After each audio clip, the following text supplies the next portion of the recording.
Le grand enjeu, c'est de ne pas prêcher ce qu'il faut faire, mais de le faire.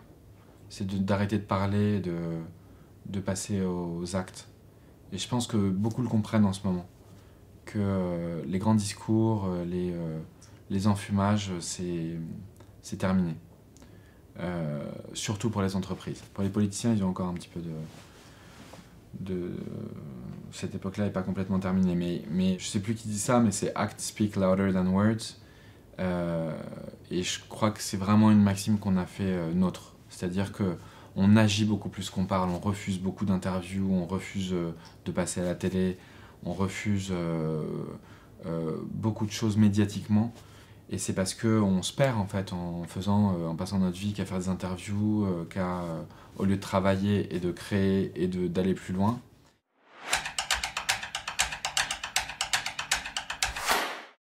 On a lancé Veja en 2004 on est deux et on est deux meilleurs amis. On se connaît depuis qu'on a 15 ans. On a fait beaucoup de projets avant Veja. On a créé un magazine, on a fait plein de projets en étant étudiant. Et ensuite, à la fin de nos études, on a commencé à bosser dans la banque d'affaires. Et c'est un milieu et un monde et un système qui ne nous a pas plu. On ne s'est pas vu devenir notre N+1, notre N+2. On avait beaucoup de lectures altermondialistes, on lisait beaucoup Naomi Klein à l'époque. Et on trouvait que le capitalisme n'allait pas forcément dans le bon sens. Il y a quelques entreprises qui commençaient à parler de développement durable. Et moi, j'ai fait mon mémoire de fin d'études à Dauphine sur le rôle des entreprises dans le développement durable, dont la conclusion était si le monde devait changer, ça serait les consommateurs qui le changeraient, pas les entreprises.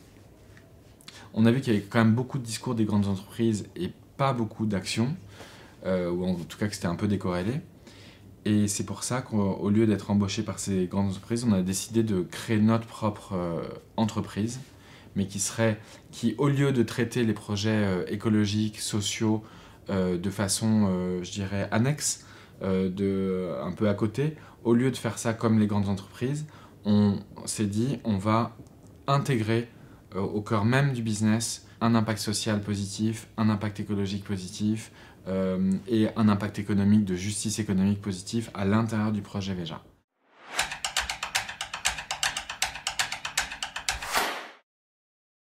On n'y croit pas. C'est une aventure, on se donne un an pour le réaliser. On veut monter une marque de basket, ce qui paraît un peu farfelu, et tout le monde nous le disait d'ailleurs que c'était farfelu, qu'on n'avait aucune chance. Et nous, ce qui nous intéressait, c'est d'aller sur le terrain pour créer ces nouvelles chaînes d'approvisionnement, ces nouvelles chaînes de valeur qui respectent à la fois l'homme et l'environnement. Mais le faire, nous, sur le terrain. C'est-à-dire aller voir les producteurs de coton bio, comprendre comment était cultivé le coton, travailler sous des principes de commerce équitable, c'est-à-dire travailler avec les 25% les plus marginalisés de la planète, c'est-à-dire avec des producteurs pauvres, et comprendre, je dirais, leur modèle d'affaires, c'est-à-dire leur façon de planter, leur façon de vendre, pour pouvoir établir un prix qui puisse non pas subvenir à leurs besoins ou survivre, mais réellement vivre et développer leur exploitation agroécologique. Et donc on a beaucoup appris, on n'y connaissait rien en coton bio, encore moins en coton agroécologique, on n'y connaissait rien, ça c'était pour la toile des baskets. Après on allait en Amazonie pour le caoutchouc des semelles. Donc pareil, franchement c'était la première fois qu'on allait en Amazonie, enfin la deuxième fois qu'on allait en Amazonie, et c'était vraiment des réalités à écouter plutôt que d'arriver et de dire on va faire comme ça, parce qu'on ne savait pas comment ça marchait là-bas. On est allé en Amazonie, on a découvert des coopératives ou des associations de seringueiros, c'est des gens qui habitent dans la forêt, et on leur a dit voilà, nous on est intéressés par avoir des matières naturelles, écologiques dans les chaussures. Au lieu d'avoir du plastique comme toutes les semelles de basket, on veut le remplacer par un matériau qui est le caoutchouc sauvage, le caoutchouc naturel qui coule des arbres dans la forêt. Et c'était vraiment notre seule pensée quand on est là-bas. Mais après, on s'est rendu compte que finalement, acheter ce caoutchouc-là, qui coulait des arbres à caoutchouc, pouvait protéger la forêt. C'est-à-dire valoriser économiquement la forêt et la valoriser plus que si on la rasait, on vendait le bois et on mettait du bétail à la place. Mais ça, avant d'y aller, on ne l'a pas envisagé. Et Veja, c'est un peu ça, c'est un peu l'expérimentation, c'est le vivre, aller sur place, aller sur le terrain, pour comprendre et peut-être aller encore plus loin, pour, je dirais, densifier le projet. Et pareil, on a passé énormément de temps, et on passe encore énormément de temps dans les usines de basket, au sud du Brésil, qui est une région plus développée, une région comparable à l'Europe, où les salariés sont bien payés, il y a une semaine de travail de 40 heures, ils vivent dans des maisons super, rien à voir avec la production de basket du sud-est asiatique, ou de la Chine, ou de l'Indonésie, ou du Vietnam. Et on a fini, ça c'est le début de Veja, on a fini par la chaîne, par une association d'insertion qui s'appelle ASF, qui aide des gens en difficulté sociale, économique, à remettre un pied à l'étrier. Et nous, on leur a demandé d'être notre logisticien. Au lieu de passer par un grand logisticien, on s'est dit, c'est vous qui allez le faire, on va apprendre avec vous parce qu'on ne sait pas le faire non plus. Et c'est drôle parce qu'aujourd'hui, ASF, on a commencé sur une mezzanine de 20 mètres carrés. Et aujourd'hui, on est en discussion pour ouvrir 6000 mètres carrés de hangar avec plein de gens. C'est un projet extraordinaire, ASF en soi. C'est vraiment un projet dingue. Et en fait, tout le truc de Veja, donc, c'est de relier des projets extraordinaires les uns aux autres pour créer une basket qui soit différente. Mais nous, c'est pas nous qui plantons le coton bio, c'est pas nous qui récoltons le caoutchouc dans la forêt, c'est pas nous qui avons un ASF. Nous, tout ce qu'on essaie de trouver, c'est des partenaires incroyables à chaque étape.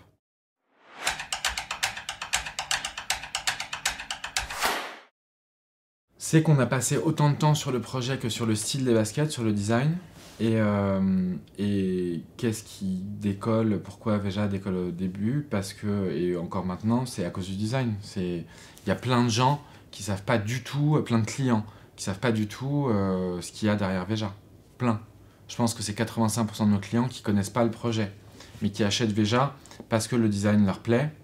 Et qu'ensuite, peut-être 1 an après, 3 ans après, 5 ans après, en parlant avec quelqu'un, en lisant un article, en regardant une vidéo de l'AFD, ils se disent « Ah ouais, en fait, Veja, c'est ça ». Et puis après, ils se renseignent, ils vont sur notre site internet ou ils vont sur nos réseaux sociaux et ils rentrent par un biais ou par un autre dans le projet. Mais c'est beaucoup le design qui porte Veja. Et c'est ce qu'on voulait. C'est-à-dire qu'on veut que le design soit au niveau du projet.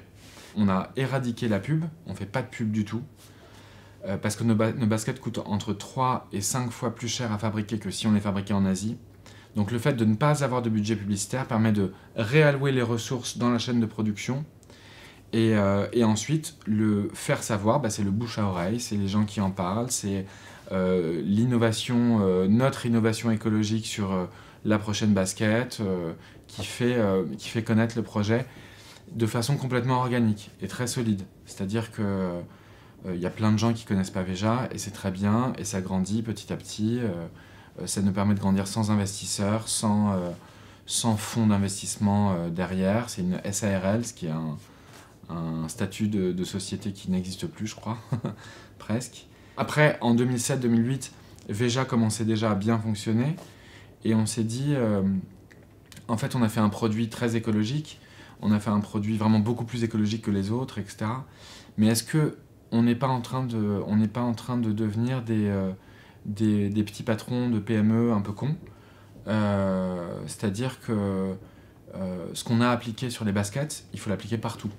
Il faut l'appliquer à tous nos fournisseurs à Paris, c'est-à-dire dans les banques qu'on choisit, dans les sociétés d'électricité, d'énergie qu'on choisit, dans le café qu'on choisit, dans tout, dans le rapport à nos salariés, dans le salaire homme-femme.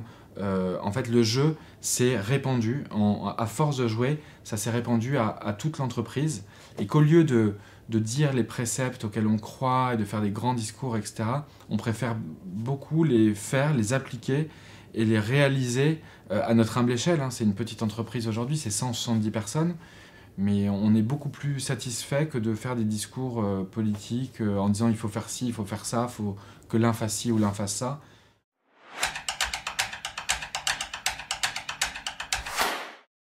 Nous, on est le fruit d'une époque, oui, on est deux garçons qui portaient des Nike, des Adidas, etc.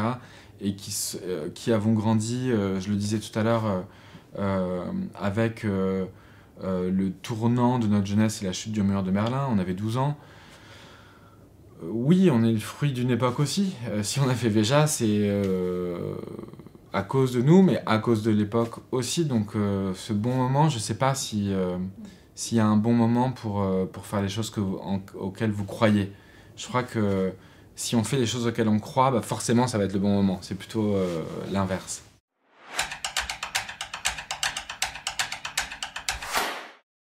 Oui, en fait c'est intéressant parce qu'on a commencé il y a 15 ans.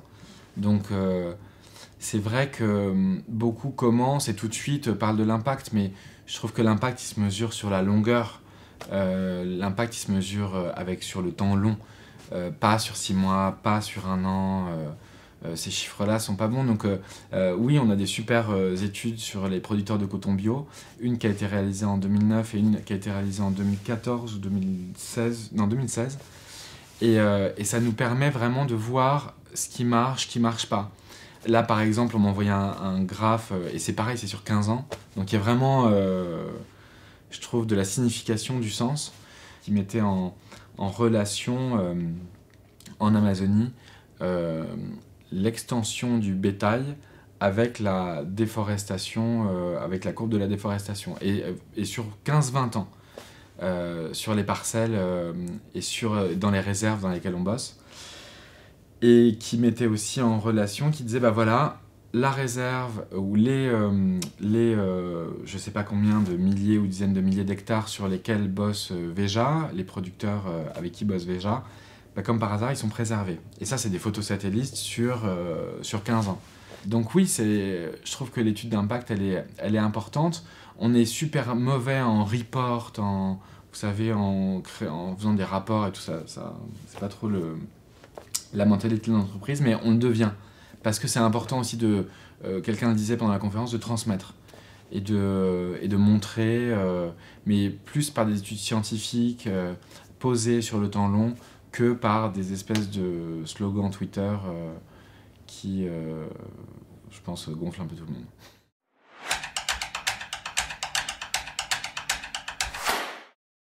Cette réussite-là, elle est c'est une réussite de tous les jours. Et en fait, à partir du moment où on se dit on a réussi, bah c'est peut-être le moment où on commence à perdre. C'est-à-dire que, par exemple, on en parlait, je vous donne des exemples un peu concrets. La Veja grandit, on double tous les ans depuis le début quasiment. Et quand on double quand on est 4, ben on passe à 6 ou 7 ou 8, ça va. Mais là, on recrute beaucoup. On recrute beaucoup de l'extérieur.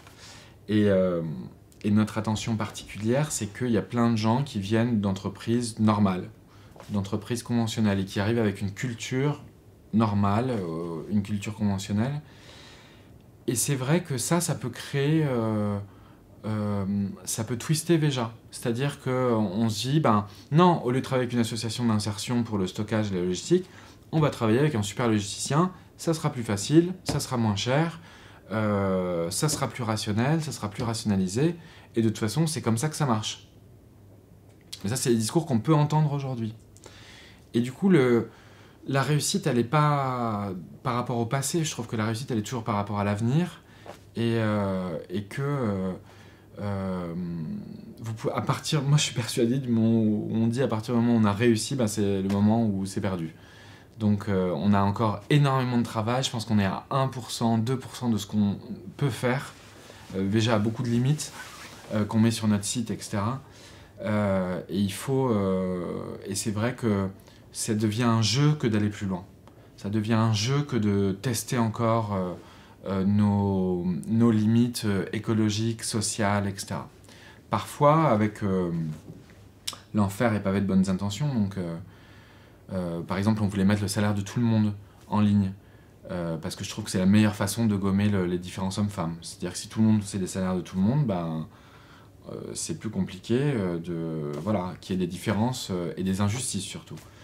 Mais ça veut dire aussi mettre le salaire des gens avec leur nom en ligne, ça veut dire que tout le monde est au courant de leur salaire et que la transparence à tout prix peut avoir aussi des effets négatifs et un feedback pas forcément, ou un backlash plutôt pas forcément génial sur chaque individu. Enfin, on est dans cette pondération, on va plus loin, on va beaucoup plus loin que beaucoup d'entreprises. mais il faut le faire aussi avec une attention à 360, parce que vous pouvez aller super bien dans un sens, mais de l'autre côté, ce que vous avez fait est horrible. Donc c'est cette pondération qui est intéressante. Et c'est vraiment des questions quasi philosophiques. Et je trouve qu'on a l'âge, voilà, on passe dans la case vieux à 40 ans. Et je trouve que c'est le moment de prendre un peu de recul et d'aller peut-être un peu plus loin sur des fondamentaux philosophiques et économiques.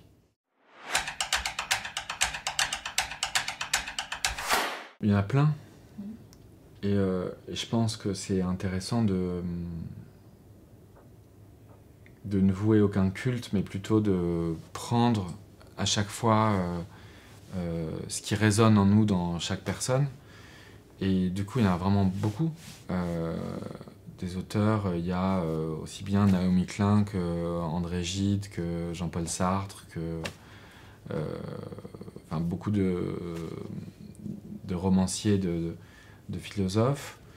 En termes de mode, il y a le patron d'American Apparel, qui est complètement pervers, un prédateur sexuel, mais qui était un génie de l'autre côté, au moment où tout le monde délocalisé en Chine, lui il a dit non, je reste là, je reste aux États-Unis.